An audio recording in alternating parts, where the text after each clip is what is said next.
महाराज जी, मैं दिल्ली से आया हूँ। आपका सत्संग यूट्यूब के माध्यम से सुनता हूँ। हमें भक्ति भाव का ज्ञान नहीं है। हम पर कृपा करें कि हम दोनों भक्ति से जुड़ जाएं। गुरुदेव, मेरी पत्नी को शारीरिक कष्ट आ गया है, कैंसर हो गया है। कृपा करें, भक्ति सत्संग के माध्यम से ये कष्ट कैसे दूर हो। हम कैंसर की तो दवा नहीं जानते, पर जन्म जन्मांतर के कैंसर को मिटाने की डॉक्टर यहाँ होती है।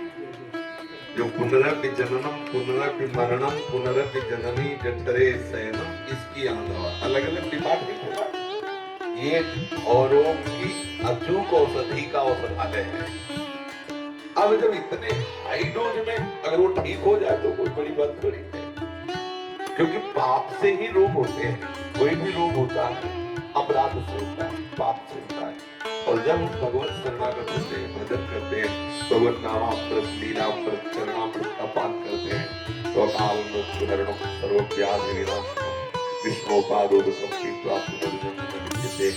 तो हम इस शरीर को ठीक करने की लालसा दवाइयों से ही रखें और मन को ठीक करने की लालसा प्रभु से रखें, तब स्वाभाविक ठीक हो जाए, वो अलग की बात है। अगर हमारा मन ठीक हो गया तो जन्म जन्मांतर की जो भटकन थी वो हमारी सुधर जाएगी। ये जो आशीर्वाद से रोग आदि ठीक होने की बातें हैं, एक तो हम इन बातों पर ज्यादा विश्वास नहीं करते, क्योंकि भगवान श्री कृष्ण चंद्र जो गीता में कहते हैं, अवश्य में भोक्तव्यम कृतम कर्म शुभाशुभम।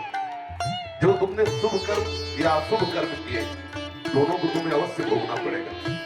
अगर बचना चाहते हो शुभ अशुभ के भोग से, तो भगवान कहते हैं सन्मुख होए जीव मोहि जवाई, जन्म कोटि अज्ञात हो, तो भगवान के शरण में हो जाओ। अब अगर वो उचित समझेंगे, देखो इतना तो निश्चित समझ लो कि आपकी आयु निश्चित है, उसमें ना तो राई बढ़ सकती और तिल घट सकती है। जो विधना में लिख दिया, छठी राव के अंक, राई घटे न तिल बढ़े, रहुरे जीव निसन। ये बात समझ आ गई? अब हमें इस विचार पे जाना है कि ये रोग बढ़े या घटे, हमें इस पर दृष्टि नहीं, इस रोग का प्रभाव मेरे मन में न पड़े और मैं आनंदित रहूं, क्योंकि मरना तो निश्चित है। वो अगर आपको बुधवार के दिन मरना है तो अमरौती खा लो, अमर पी लो, बुधवार के दिन तुम मर जाओगे। अगर नहीं मरना है तो हमें डॉक्टर ने कहा था 5 वर्ष में मर जाओगे, 15 साल हो गए तुम्हारे सामने बैठे। अब डॉक्टर है कि नहीं वो पता नहीं, लेकिन हम आपके सामने बैठे हैं। और हालत थी ऐसी हालत थी, ऐसी किडनी की थी, लेकिन रोज ऐसा जैसे नौका ना लगे कि अब डूबी और कितनों को पार कर दिए भी डूबी नहीं। ये ऐसी दशा, हम हरि के सहारे हो जाए। हम चाहते हैं कि ये दवा खाओ जो हम दवा खाते हैं कि कैंसर भले कोने में बना रहे, लेकिन हमारा मन प्रिया प्रीतम के चरणारविंद में हो। और ये परम निश्चित है कि अगर आपको 1 वर्ष बाद मरना है तो 1 वर्ष बाद मरना है। बड़े बड़े स्वस्थ किडनी और दिल वाले और लीवर वाले 1 मिनट में चटनी हो जाते हैं, रोड में नहीं हो जाते। तो हम मरने से क्यों डरे? क्योंकि वो तो मरना है, वो एक तिथि निश्चित है। अब हम इसमें वो कार्य कर ले जो किसी और जन्मों में नहीं हुआ, जो और किसी कार्यों से लाभ नहीं मिलता, वो है भजन। अगर हम भजन करने लगे तो क्या नहीं हो सकता, भजन से क्या नहीं हो। एक कैंसर की बात, पूरे विश्व का कैंसर नष्ट हो सकता है। पर अगर हम इसी शरीर को केवल स्वस्थ रखने की बात सोचें, एक अमूल्य धन हमारे पास नाम आया और उस नाम से हम एक शरीर का कैंसर मिटा दिया, तो क्या होगा?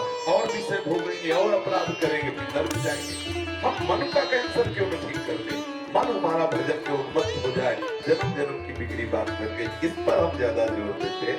और क्या वो छूछा वाली बात तो हमें आती नहीं कि लोगों को समझाओ लगाओ और बात बन जाएगी, ऐसी बनने वाली है नहीं हमारी समझ में। क्योंकि अवश्य में भोक्तव्यम कृतम कर्म शुभाशुभम, यदि शरण में हो जाओ और भजन करने लगो तो ये जरूर विश्वास है कि रोग भले खत्म ना हो, लेकिन रोग का अनुभव नहीं होने देंगे ठाकुर जी। और अगला तुम्हें ऐसा जन्म भी देंगे कि बढ़िया जन्म देंगे और खूब सुंदर भजन करते हुए भगवत प्राप्ति हो जाएगी। तो ये जो साधक होता है वो परिणाम की तरफ दृष्टि रखता है। जो विषयी होता है वो तत्काल पर वर्तमान पर दृष्टि रखता है कि आज रोग न हो या कल किसने देखा। साधक सोचता है आज रोग बना रहे लेकिन कल हम स्वस्थ होकर उस सच्चिदानंद रस में पहुंचे जहां अन्य साधनों से नहीं पहुंचा जाता।